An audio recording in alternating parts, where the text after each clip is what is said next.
Montauk, New York, Maddie surges out of her home when she sees her ex Gary utilize his tow truck to remove her vehicle.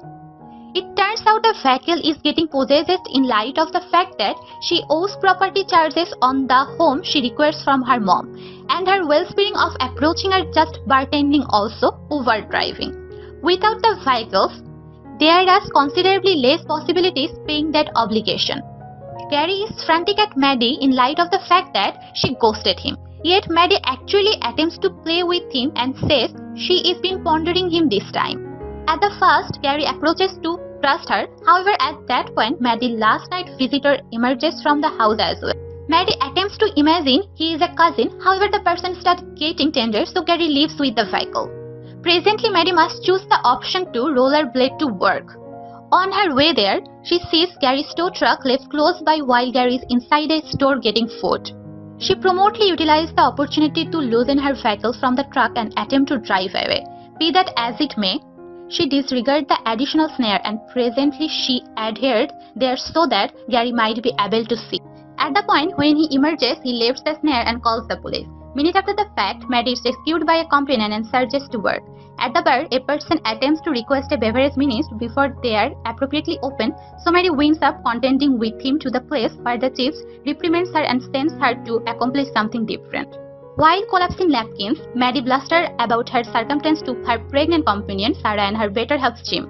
At that point, Sarah finds a strange Craigslist post. Two helicopter guardians are searching for a lady in her mid-20s to date their withdrawn 19-year-old child for the entire summer, and the installment would be a big lofty vehicle.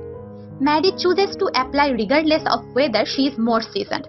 The following day, Maddie rollerblades to the family's home, which requires additional work since she needs to advance up a rice street and a bunch of steps. The bakers ask some fundamental inquiries, and when they discover that Maddie is 32, they wonder whether or not to enlist her. Anyway, Maddie rapidly gives up a discourse, saying that amazing the promotion was still up in on the grounds, that the wind range of the various little kid bombed them. So what they need is somebody mature significant that will assist their child with acquiring experience in dating and guide him turn into a legitimate man. The bakers like the thought and make sense of the circumstance. Their child Percy is a 19-year-old self-observed, the socially modest kind that doesn't converse with anybody except if it is on the web. He doesn't drink, doesn't smoke, and doesn't show up at parties. The guardians are stressed that he is passing up the young experiences, and they believe he should have a great time, figure out how to date, and develop his certainly before head out to Princeton. Maddie gets the work, yet before she leaves, the guardian came clean with her that Percy must not be aware. She should keep it normal to help him have an improved outlook on him. Subsequent to getting Jim's old van, Maddie puts on an anti-sign dress and appears at the creature cover Percy volunteered at, where she explicitly requests his assistance while she imagines she needs to embrace a canny. Percy shows her a canny named Milo, while Maddie continues being a tease and tossing heaps of insinuation without any result. Then at that point, they go to the workplace to finish up her application, and Maddie needs to drag a little launch chair to the work area to continue to be teased. However, the launch chair is excessively low and she doesn't cause a decent impression. She keeps on being a tease while Percy poses her inquiries, which make him self-conspicuous. She chooses to end the interview rapidly, yet Maddie needs a reason to continue to converse with him and offers him a ride home since she knows his location. At the point when Percy considers how she knows that, Maddie's steps are eroded by impressing ears on his neck. At that point, Percy's colleague creeps in to see what's happening. What's more, Percy takes a risk to early say he is leaving. Maddie follows him outside and tracks down him snatching his bike, so she offers to give him a ride once more and places the bike toward the rear of the van to demonstrate he can't say no. When they are out and about, Maddie makes an honest effort to carry an legitimate discussion and pokes a fun at Percy being her prisoner. Among these and the frightening thing in the rear of the boycott, Percy is getting somewhat terrified. At the point when Maddie takes an alternate course, Percy attempts to request assist with his telephone, however Maddie takes it from him. Minutes after the fact, they shown up at Maddie's home and Percy accepts she's captured him without a doubt, so she tosses pepper spray at her eyes. Shouting out in torment, Maddie makes sense of she simply believes he is truly hot that she had been attempting to score with him. Percy can barely handle it, however he is sorry as he helps wash her eyes with a hose before they consent to meet again tomorrow for a illegitimate date. The next night, Maddie is holding up at a bar and sees Percy shown up wearing a suit with short jeans as a result of the sweet ring element. The server requests their request and Percy attempts to get a pop. In any case, Maddie transforms it for a mixed drink, so he can figure out how to carry on with a beat. At the point when their beverages show up, Percy lets it out when he takes a taste, and Maddie needs to compel him to drink all the more so he can figure out how to deal with liquor before school. She attempts to keep him discussing once more, however Percy is generally timid and off-killer. Unexpectedly, they are continued by one of Maddie's eggs. A short time later, Maddie and Percy take a stroll near the ocean. Maddie inquires Percy to go plunging with him, however Percy denies and a continuation flows. To divert him, Maddie begins disrobing gradually to allow him to look hard and long before she hops into the water. Not having any desire to be abandoned, Percy before long joins her, and Maddie folds her arm over him to attempt to get him that frame of mind. Out of nowhere, a gathering of alcoholic youngsters shown up near the ocean and make fun of their period to taking their garments. Maddie hollers at them, and when the teenagers don't turn in, she emerges from the water, exposed to toss sand at their countenances and begin thumping them. The teenagers protect themselves and Maddie gets kicked in her fragile ration, yet she recuperates rapidly and body palms a person, frightening the gathering into leaving. Then at that point, Maddie returns to Percy, yet she objects to Maddie's utilization of brutality, which infuriates Maddie as she calls attention to that it was self-prevention and that Percy needs to figure out how to support himself. She likewise attempts to get going with him. However, Percy makes sense of he cannot do it with outsider. He wants to have an association first, particularly for his most memorable time. Irritated and bluffed, Maddie leaves the water and spruces up prior to getting into the vehicle, carrying Percy's thing with her. An exposed Percy follows on and requests to have his garments also telephoned back. However, Maddie just gives him his garments prior to beginning to ease off. Frantic, a bare Percy bounces on hood her vehicle and continues to request his telephone. Yet Maddie couldn't care less and start driving with Percy still on the hood. At the point when they come to the street, their trickers get the consideration of the police and Maddie stresses over possibly losing her permit. Altogether to lose the police, she hazardously drives past the approaching train. A while later, the team goes to the Maddie's home, where she starts to dancing for Percy. At that point when Maddie requests that Percy hit her back, he doesn't have any idea how and winds up kicking her. Next, Maddie attempts to move on his lap, yet Percy grabs about the load of his things, so Maddie switches their position, moving him like a child on her lap, all the things considered. Then at that point, Maddie asks once more to really get serious. And when Percy starts making sense of he needs to yet he is too anxious on account of his absence of involvement, he abruptly starts feeling bothersome. Maddie raises his t-shirt and finds he has rash brought out for his tension. Be that may, she doesn't pass any judgment. She quickly gets a few cream and helps him out. Feeling support, Percy focuses on how he hates being socially off-killer since he is rarely made companions except if it is on the web or his previous daycare. Maddie gives back and lets him know how she is resided in this house for what seemed like forever to deal with her debilitated mother. Her father wasn't around in light of the fact that he had a family in the city and her mother had just been an excruciation.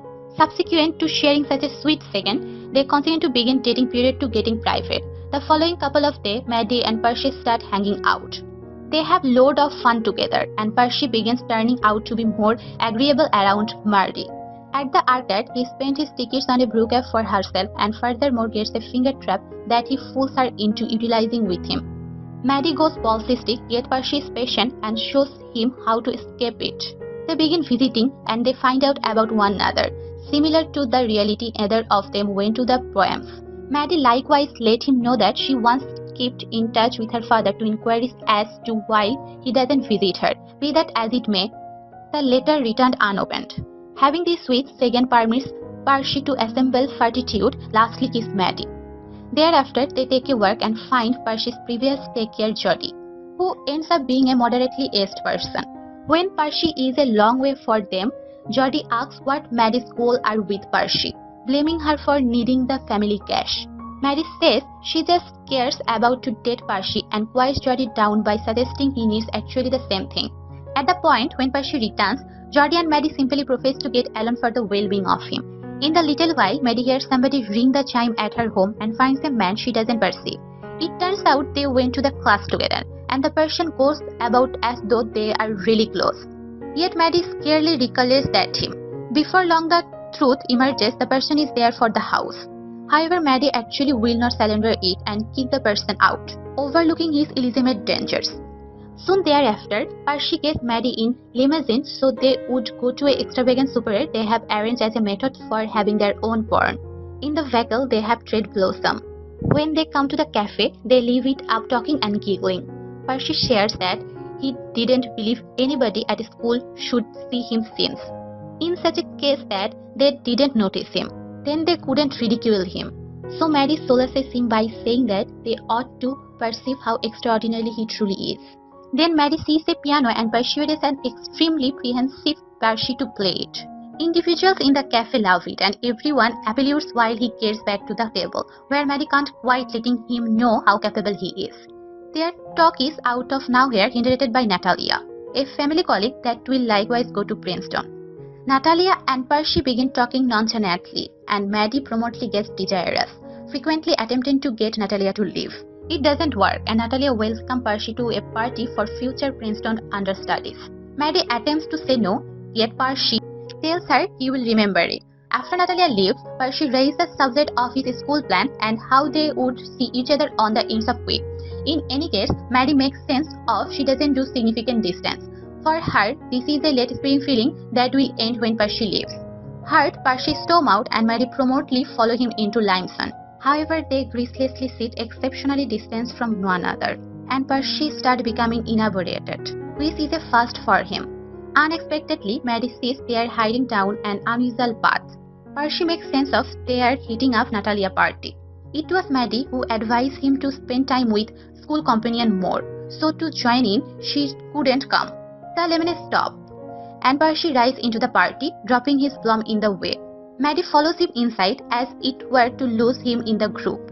Maddie begins making a few inquiries for Percy. Yet every one of the young people judge her for being a developed lady attempting to find a place for the teenagers.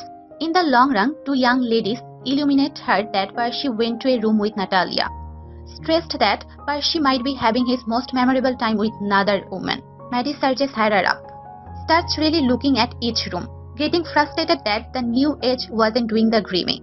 Finally, she tracks down a locked room, and since no one responds when she thumps, she runs and tosses her full body against the wall to separate it. Natalia and Percy are together and half spirited down. However, Natalia swears that nothing happened in light of the fact that Percy is drunk.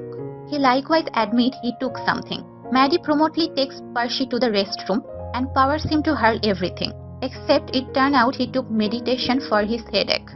At that second, the party have shown up with his folks, who start contending with Maddie in light of the fact that she is an grown-up in a young-ager party. Percy won't allow anybody to affront Maddie and attempts to punch the dad, but the guy dodges and he ends up punching Maddie on the neck instant. The couple leaves the party, and in the limo, Percy lies his head on Maddie's lap so she can comfort him while he apologizes for accidentally hitting her.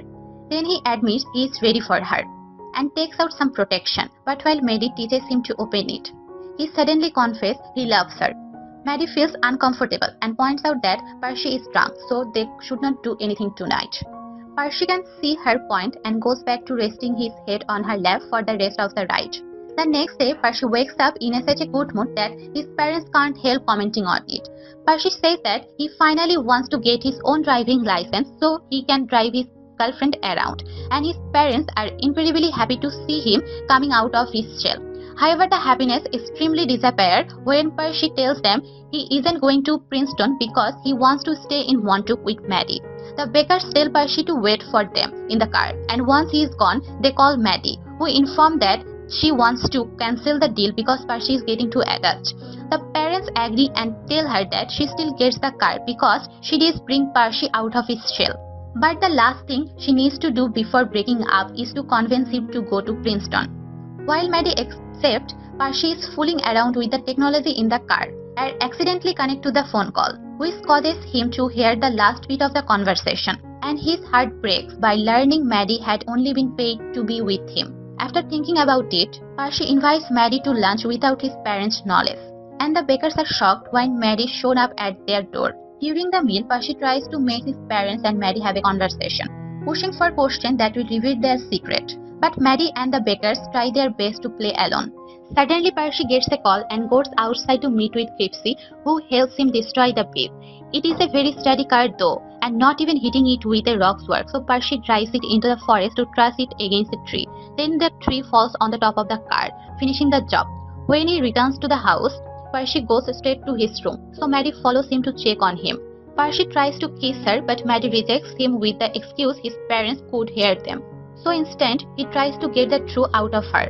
Maddie continues to lie and to distract him from the subject. She agrees to get frisky with him, only for Percy to be done for in a second. Afterward, Percy admits he knows about Maddie's deal with his parents.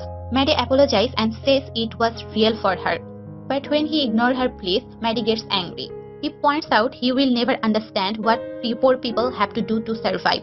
But Percy responds by saying he is wasting her life in the house waiting for her dad to apologize, causing her to leave very upset.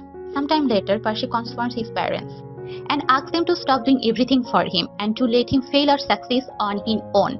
The breakup is very hard on him though. He goes back to being an introvert and stays in his own room playing video games. Meanwhile, Maddie still receives a damaged car, which he begins to use for her Uber driving job. Clients are often worried when they see her arrive, but she forces them into the car anyway. By working hard in the bar and driving, Maddie eventually saves enough money to pay her debts. She goes out to celebrate with Sarah and Jim, who have big news. They are moving to Florida because they can't afford to buy their own place in Montauk. Maddie is shocked that they are leaving, but Sarah tells her that she is even more shocked that Maddie is staying despite how unhappy she seems to be here. To prove she actually doing well, Maddie takes a guy home, but she suddenly finds herself trying to know him better instead of getting frisky with him because she wants a connection. The guy finds Percy's finger trap and tricks Maddie into using it, but instead of his finger, he is using his banana. So Maddie kicks him out. The next morning, Maddie finds the letter and realizes that she needs to move on. He burns the letter and fixes the car, apologizes to Gary with a hug, and then decides to sell her house but with a catch. She also wants to apologize to Percy, but he won't answer her message, so Maddie begins looking for him everywhere. Jody and Crispin are mad at her and won't help her, but Percy's parents tell her he will be at the Princeton mixer. Maddie goes there and apologizes as she explained their friendship was real. But when Percy ignores her and tries to leave, Maddie jumps on top of his car hood. Taking inspiration from her past shenanigans, Percy begins driving around with Maddie still on the hood, hitting lots of things on the way and accidentally setting Maddie's jacket on fire. Panicking, Percy drives the vehicle into the seas to put out the flames and gets out the car to help her. Maddie takes the chance to apologize to Percy, who cries as he forgives her. The duo stay on the beach and talks about their plans on the future. Percy is getting to Princeton after all, and Maddie will be moving to California. Then they agree to stay friends. Sometime later, Maddie finally sells her home, but in a way that is going to Sarah and Jim, so they don't have to move and raise their child here. Percy says goodbye to his parents and leaves the house to find Maddie offering him a ride to Princeton on her way to California. She also reveals that she adopted Milo, and the three of them get together in the car to start a new life.